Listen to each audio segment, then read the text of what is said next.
Good morning student. आज हम फिर आप लोगों के बीच सामाजिक जीवन परिचय में वर्ग चतुर्थ का पाठ 4 जो कि वीडियो का ये दूसरा भाग है लेके आया हूं, जिसमें आपका पाठ 4 में दक्षिणी पठार दिया हुआ है। और ये दक्षिणी पठार के बारे में हमने कल आप लोगों को बताया था कि दक्षिणी पठार कहां से कहां तक है।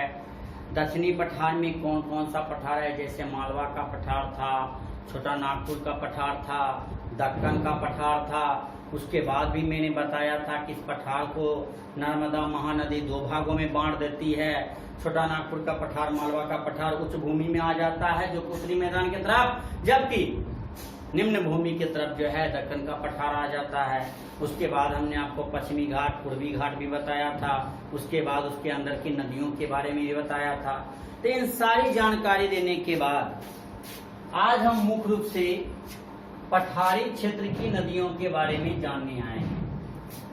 हमेशा आपको एक चीज याद रहता होगा कि पठार से जो नदियां निकलती है और हिमालय यानी पर्वत से जो नदियां निकलती है, दोनों में अंतर होता है। सबसे पहले आप जान लीजिए, हिमालय से जो नदियां निकलेगी वो बड़ी नदी होगी। जैसे सिंधु है, ये सिंधु नदी जो है 2900 किलोमीटर की दूरी तय करती है।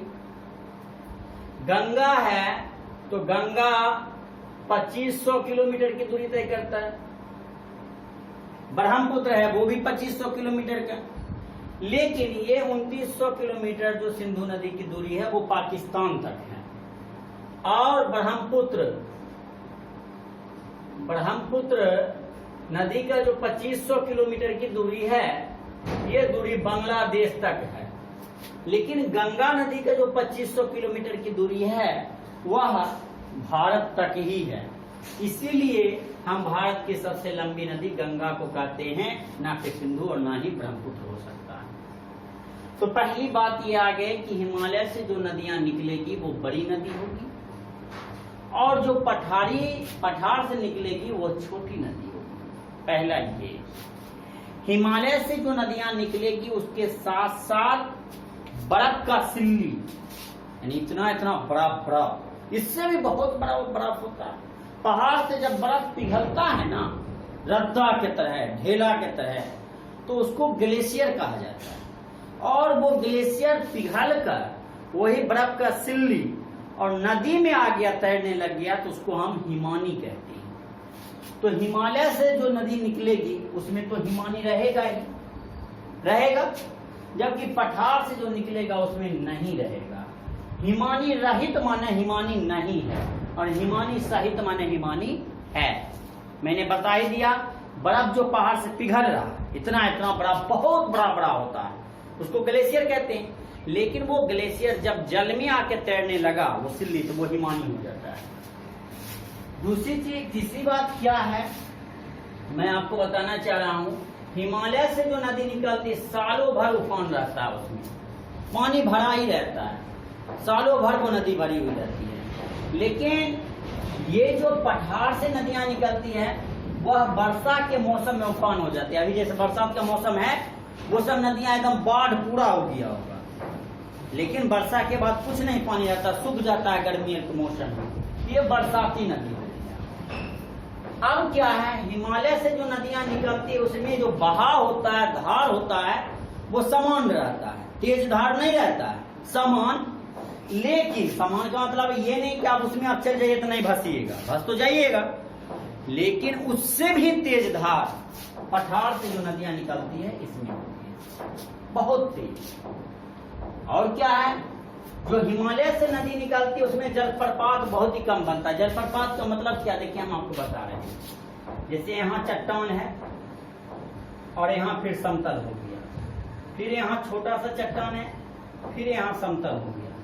अब ये नदी जो है, ये नदी का जल ये चट्टान के ऊपर चढ़ गया और चट्टान के ऊपर आने के बाद एक सीधे नीचे गिरा। सीधे नीचे गिर गया और नीचे आई और फिर ये नीचे ये नदियां ऐसे बहते हुए फिर चट्टान पर और फिर ऊपर से नीचे। तो हमारी कहने का मतलब है कि उबड़ खाबड़ जिसको आप कह सकते हैं, नदी ऐसे ऊपर आई नीचे गिरी, ऐसे आई नीचे, तो ऊपर से नीचे आना ये क्रिया जलप्रपात कहलाता है। तो हिमालय से जो नदियां निकलती है उसमें जलप्रपात बहुत ही कम होता है, लेकिन पठारी भाग तो बहुत उबड़ खाबड़ है चट्टान का, इसलिए इसमें जलप्रपात अधिक बनता है, इसमें अधिक रहता है। अब आपको कह सकता है कि आप हिमालय से निकलने वाली नदी और पठार से निकलने वाली नदियों में अंतर बताइए। तो आप जब इसको नोट कर लीजिएगा तो आराम से लिख दीजिएगा, कुछ तो इसमें लग नहीं रहा है। अब रह गई सवाल, मैंने आपको बताया कि पठारी भाग से जो नदी निकलती है, पठारी भाग से आपको नदी कौन कौन है? पठारी भाग से आपको नदी है सिंध, सिंधु नहीं सिंध, सिंध है, केन है, बेतवा है, चंबल है, गोदावरी है, कृष्णा है, कावेरी है, ताप्ती है, नर्मदा है, महानदी है। ये सारी की सारी नदियां पठारी क्षेत्र की नदी है। लेकिन उन सारी नदियों में गोदावरी, कृष्णा, कावेरी, महानदी ये सब पूरब की ओर बहती है, यानी बंगाल की खाड़ी में जाके ये नदियां गिर जाती हैं। गोदावरी को दक्षिण का गंगा भी कहा जाता है, ये पवित्र मानी जाती नदी। जिस तरह से उत्तर में गंगा मैदान गंगा की नदी है, उसी तरह से दक्षिण भारत में गोदावरी बड़ी नदी है, इसलिए दक्षिण का गंगा गोदावरी को कहा जाता है। फिर पश्चिम की ओर अरब सागर में जो नदी गिरती है वो नर्मदा है, ताप्ती है।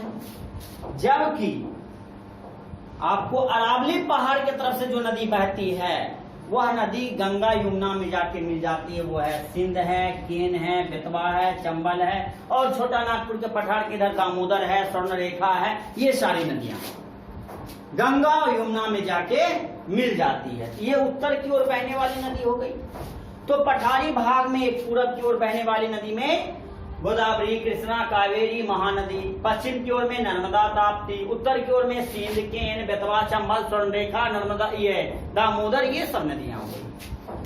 अब बताइए, जिस तरह से हम आपको ये बुक पढ़ा रहे हैं, आप अपने आप को इस चीज को समझ सकते हैं। अगर आपसे कभी भी पूछा जाएगा कि भारत की 10 नदियों के नाम बोलो, तो नहीं बोल सकती या नहीं बोल सकते हैं?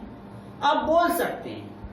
अब मैं यहीं पे देख लीजिए ना, गोदावरी, कृष्णा, कावेरी, महानदी, नर्मदा, ताप्ती, सिंध, केन, बेतवा, चंबल, स्वर्णरेखा, दामोदर, गंगा, यमुना, ब्रह्मपुत्र, सिंधु, घाघरा, कोसी, गंडक, सतलुज, रावी, ब्यास, चेनाब, झेलम, कितनी नदियां, और उसकी छोटी छोटी नदी तो और सारी नदियां हैं।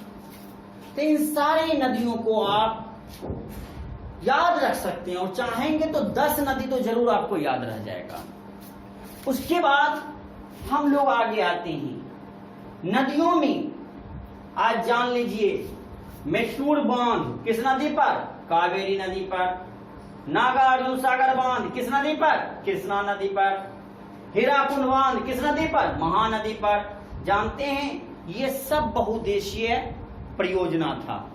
इन सारे नदी पर जो बांध बनाया गया, उसका सबसे बड़ा कारण क्या था मालूम है? सबसे बड़ा कारण ये था कि इन नदियों पर जो बांध बन रहा है, उस बांध से, उस नदी के जल से बिजली तैयार करना, ये जो बिजली है, और दूसरा सिंचाई की व्यवस्था करना, ये सारा था। हीराकुंड बांध जो है 1953 में बन के तैयार हो गया, और 1956 में उससे सिंचाई भी होने लगा था। लेकिन 13 जनवरी 1957 को हमारे देश के प्रथम प्रधानमंत्री स्वर्गीय पंडित जवाहरलाल नेहरू ने उद्घाटन किया 1957 को, और 1966 में ये हीराकुंड बांध के अंदर जितना पानी था, विद्युत तैयार करने का पूरा क्षमता इसके अंदर आ गया, और सिंचाई भी इससे खूब होने लगी। अब जान लीजिए, जितने नदियों के बारे में बताया, कर्नाटक की मुख्य नदी कावेरी नदी है, दक्कन पठार की लंबी नदी गोदावरी है, जो महाराष्ट्र के त्रियंबक से निकलती है, त्रियंबक से निकलती है। और भारत का सबसे ऊंचा जलप्रपात जोग जलप्रपात है। भारत में जो सिंचाई की परियोजना चल रही है, सबसे अधिक सिंचाई की परियोजना कहां? यही है मेट्टूर बांध, जो कि कावेरी परियोजना है। उस परियोजना के तहत सिंचाई बहुत ही अधिक हो रही है। तो आप देख रहे हैं कि दक्षिण भारत की जितनी नदियां हैं, कौन ऐसी नदी है जो उस क्षेत्र के लिए आवश्यक नहीं है। ये परियोजना के अंतर्गत अब आप कहेंगे कि सर कैसे तैयार किया जाता होगा बिजली? छोटा सा एग्जांपल दे रहे हैं, इसे आप फोर्थ स्टैंडर्ड में अब उतना नहीं बताते। यहां पर ऐसे करके टरबाइन रहता है लगा हुआ, और टरबाइन एक कुंडली से मोटर से जुड़ा हुआ रहता है। मोटर से पानी जब बांध का पानी जब इस पे गिरा, ये पंखा चलने लगा, पंखा तेजी से चल रहा है, ये पंखा चला पंखी, तो ये कुंडली घूरने लगा, कुंडली घुरा, अंदर में मोटर घुरा, मोटर में यहीं से विद्युत तैयार हो गया। ये शॉर्ट में हमने आपको बताया, अभी यहीं से तैयार हुआ।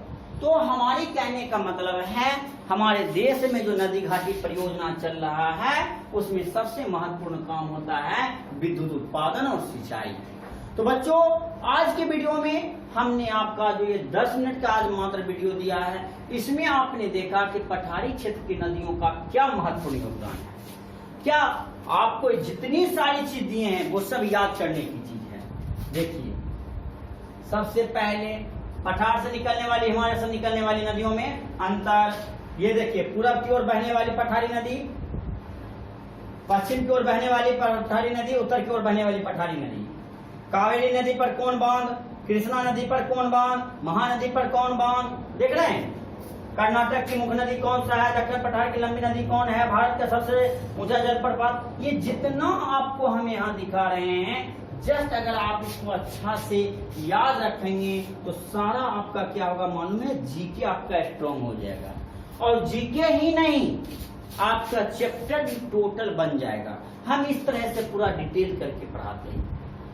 हम उम्मीद करते हैं इस वीडियो में आपने अच्छा सीखा, और जितनी सारी चीज हमने इस पर लिखा, आप अपने कॉपी पर वीडियो को देखिए, रोक रोक के वीडियो को सारे बोर्ड का जैसे लिखा हुआ अपना पेज पर लिखिए और हमारे व्हाट्सएप ग्रुप पर शेयर कीजिए। तब तक के लिए धन्यवाद।